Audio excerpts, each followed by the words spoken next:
Our Heavenly Father Notre Père céleste est un Dieu qui attend beaucoup de nous. Son Fils Jésus-Christ exprime ce que le Père attend de nous en ces termes. « Je voudrais que vous soyez parfaits, tout comme moi, ou comme votre Père qui est dans les cieux est parfait. » Il nous propose de nous rendre saints, afin que nous puissions supporter une gloire céleste et demeurer en sa présence. Il sait ce qui est requis, et il donne ses commandements et ses alliances, le don du Saint-Esprit, et surtout l'expiation et la résurrection de son Fils bien-aimé, pour nous permettre de nous transformer. En tout cela, le dessein divin est que nous, ses enfants, nous puissions connaître la joie suprême, être avec lui éternellement et devenir comme il est. Il y a quelques années, Elder Dallin H. Oaks a donné l'explication suivante. Le jugement dernier ne sera pas une simple évaluation de la somme des actions bonnes et mauvaises de ce que nous aurons fait. Ce sera la constatation de l'effet final de nos actions et pensées, de ce que nous serons devenus. Il ne suffit pas d'agir superficiellement. Les commandements, les ordonnances et les alliances de l'Évangile ne sont pas la liste des dépôts à faire sur un compte céleste. L'Évangile de Jésus-Christ est un plan qui nous montre comment devenir ce que notre Père céleste désire que nous devenions. Fin de citation. Il est triste de constater que le christianisme moderne ne reconnaît pas que Dieu a des exigences réelles à l'égard des gens qui croient en lui, le considérant plutôt comme un majordome qui répond à leurs besoins à la demande, ou comme un thérapeute qui a pour rôle d'aider les gens à se sentir bien dans leur peau. C'est une perspective religieuse qui n'a aucune prétention à changer la vie. Par contraste, déclare un auteur, le Dieu représenté dans les Écritures, tant hébraïque que chrétienne, demande non pas un simple engagement, mais notre vie entière. Le Dieu de la Bible traite de vie et de mort, et il exige un amour prêt au sacrifice et non un laxisme bienveillant.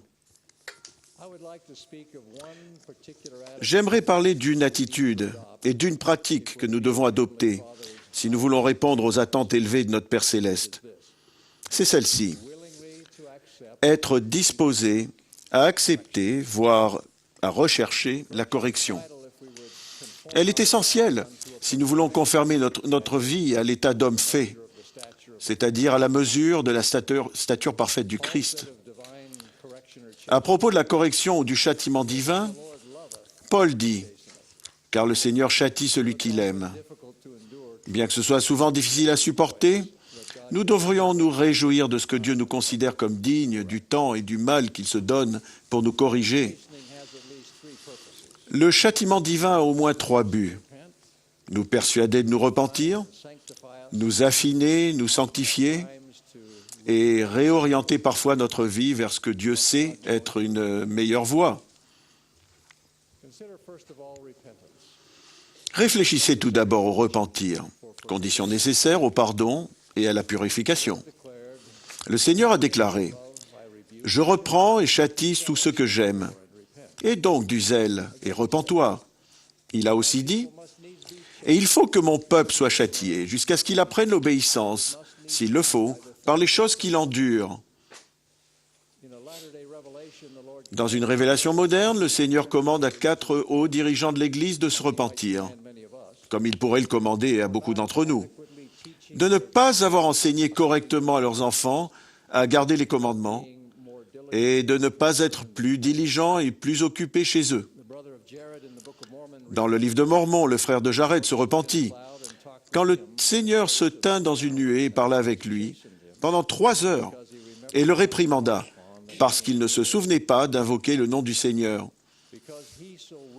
Parce qu'il était tellement disposé à donner suite à cette réprimande sévère, le frère de Jared eut plus tard le privilège de voir le Rédempteur dans son état prémortel et d'être instruit par lui. Le fruit du châtiment du Seigneur est le repentir, qui conduit à la justice. Outre le fait de stimuler notre repentir, l'expérience même de supporter le châtiment peut nous affiner et nous préparer à des bénédictions spirituelles supérieures. Le Seigneur a dit, « Mon peuple doit être mis à l'épreuve en tout, pour qu'il soit préparé à recevoir la gloire que j'ai pour lui, c'est-à-dire la gloire de Sion. Et celui qui ne supporte pas le châtiment n'est pas digne de mon royaume. » Il dit ailleurs, « Car tous ceux qui ne supportent pas le châtiment, mais me renient, ne peuvent être sanctifiés. » Comme Elder Paul Johnson a dit ce matin, nous devons prendre soin de ne pas avoir de ressentiment vis-à-vis des choses qui sont pour notre bien et pour notre nature divine. Les disciples d'Alma fondèrent une communauté de Sion à Élam, mais ils furent ensuite réduits en esclavage. Ils ne méritaient pas leur souffrance, tout au contraire, mais l'histoire dit « Néanmoins, le Seigneur juge bon de châtier son peuple. Oui, il met à l'épreuve sa patience et sa foi.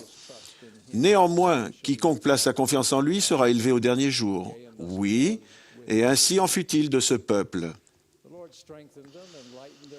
Le Seigneur fortifia les gens et allégea leur fardeau, au point qu'ils pouvaient à peine les sentir sur leur dos. Et puis, en temps voulu, il les délivra. Leur foi fut fortifiée sans mesure grâce à cette expérience, et ils allaient dorénavant toujours jouir d'un lien spécial avec le Seigneur. Dieu utilise une autre forme de châtiment ou de correction pour nous guider vers un avenir que nous ne connaissons pas ou que nous ne pouvons pas imaginer maintenant, mais qu'il sait être ce qu'il y a de mieux pour nous. Elder Hugh B. Brown, ancien membre du Collège des 12 apôtres et conseiller dans la première présidence, a relaté une expérience personnelle. Il avait acheté de nombreuses années auparavant une ferme délabrée au Canada.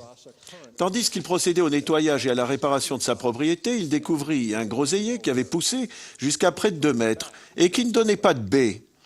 Il le tailla donc de manière radicale, ne laissant que de petits chicots. Il vit alors une goutte d'eau, semblable à une larme, sur chacun de ces petits chicots, comme si le groseillier pleurait. Et il crut l'entendre dire « Comment as-tu pu me faire cela? J'avais merveilleusement bien poussé, et voici que tu m'as coupé complètement. Toutes les plantes du jardin vont me regarder de haut.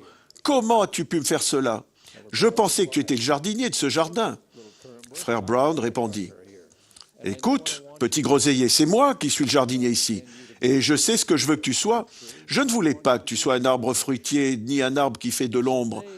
Je veux que tu sois un groseillier, et un jour, petit groseillier, quand tu seras chargé de fruits, tu diras « Merci, jardinier, de m'avoir suffisamment aimé pour me tailler. » Des années plus tard, frère Brown était officier supérieur dans l'armée canadienne en service en Angleterre. Quand un officier supérieur tomba au combat, frère Brown était en bonne place pour le poste de général et fut convoqué à Londres. Mais malgré ses parfaites qualifications pour le poste, son avancement lui fut refusé parce qu'il était mormon. Le général commandant dit en substance « Vous méritez ce poste, mais je ne peux pas vous le donner. » Ce que frère Brown espérait depuis 10 ans, ce pourquoi il avait prié et s'était préparé, lui échappait alors à cause d'une discrimination flagrante. Poursuivant son histoire, frère Brown dit « Je suis monté dans le train et j'ai pris le chemin du retour, le cœur brisé et plein d'amertume. En arrivant à ma tente, j'ai jeté ma casquette sur ma couchette. J'ai serré les poings et les ai levés au ciel en disant « Seigneur, comment peux-tu me faire cela ?» J'ai fait tout ce que je pouvais pour être à la hauteur. J'ai fait tout ce que je pouvais et ce que je devais. Comment as-tu pu me faire cela? J'étais au plus profond de l'amertume. Alors j'ai entendu une voix et j'en ai reconnu le ton. C'était ma voix et elle disait « C'est moi le jardinier ici. Je sais ce que je veux que tu fasses. »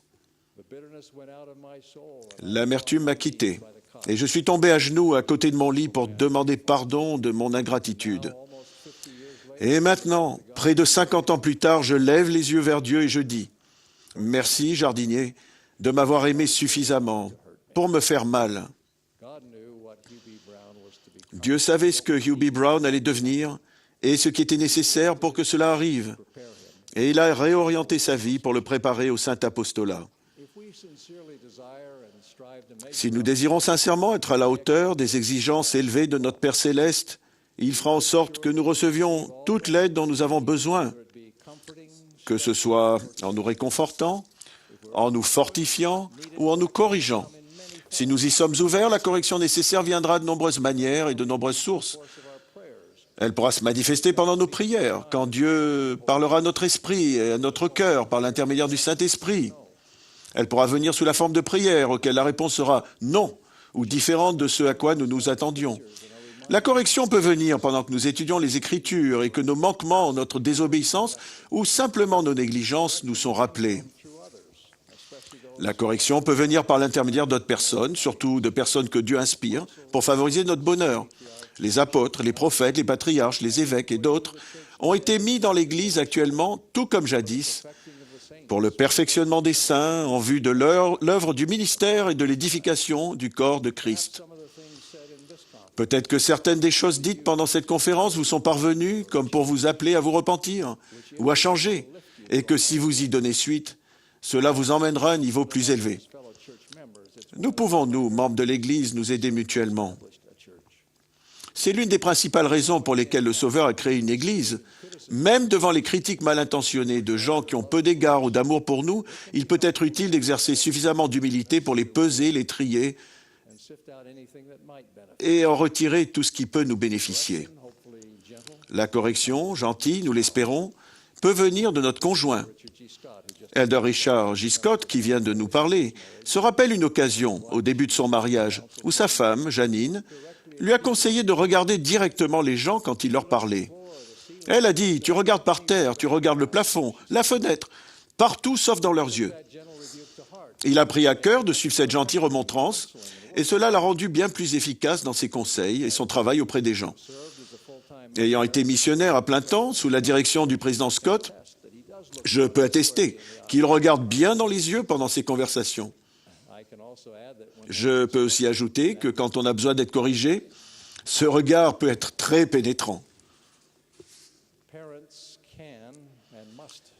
Les parents peuvent et doivent corriger, même réprimander leurs enfants, s'ils ne veulent pas qu'ils s'égarent, laissés à la merci d'un adversaire impitoyable et de ses suppôts. Le président Boyd K. Packer a dit que quand quelqu'un est en position de corriger quelqu'un d'autre et qu'il ne le fait pas, il pense à lui-même. Rappelez-vous que la réprimande doit être faite en temps opportun, avec rigueur ou clarté, sous l'inspiration du Saint-Esprit, et faisant preuve ensuite d'un redoublement d'amour envers celui que vous avez réprimandé, de peur qu'il ne vous considère comme son ennemi. N'oubliez pas que si nous n'acceptons pas qu'on nous corrige, les autres risquent de ne pas continuer à le faire, malgré leur amour pour nous. Si nous persistons à ne pas tenir compte de la réprimande d'un Dieu aimant, lui aussi cessera de le faire. Il a dit, « Mon esprit ne luttera pas toujours avec l'homme. » En fin de compte, une grande part de notre correction doit venir de l'intérieur. Nous devons commencer à nous corriger nous-mêmes. Une des manières dont notre cher collègue décédé, Joseph B. Worthlin, est devenu le disciple pur et humble qu'il était qu'il analysait sa manière de s'acquitter de chaque tâche. Dans son désir de plaire à Dieu, il avait résolu d'apprendre qu'il aurait pu faire mieux et d'appliquer ensuite diligemment chaque leçon apprise. Nous pouvons tous répondre aux attentes élevées de Dieu, aussi grandes ou réduites que soient nos capacités et nos talents. Moroni affirme, « Si vous vous refusez toute impiété et aimez Dieu de tout votre pouvoir, de toute votre pensée, de toute votre force, alors la grâce du Christ vous suffit, afin que par sa grâce, vous soyez parfaits dans le Christ. » C'est par un effort diligent et dévoué de notre part que nous suscitons cette grâce qui nous donne pouvoir et capacité, effort qui comprend certainement notre soumission à la correction divine et notre repentir sincère et sans réserve. Prions pour avoir sa correction inspirée par l'amour. Puisse Dieu vous soutenir dans vos efforts pour répondre à ces exigences élevées et vous accorder la plénitude de bonheur et de paix qui en découle. Je sais que vous et moi, nous pouvons devenir un avec Dieu et avec le Christ. Je témoigne humblement et avec confiance de notre Père céleste et de son Fils bien-aimé et du potentiel que nous avons grâce à eux. J'en rends témoignage au nom de Jésus-Christ. Amen.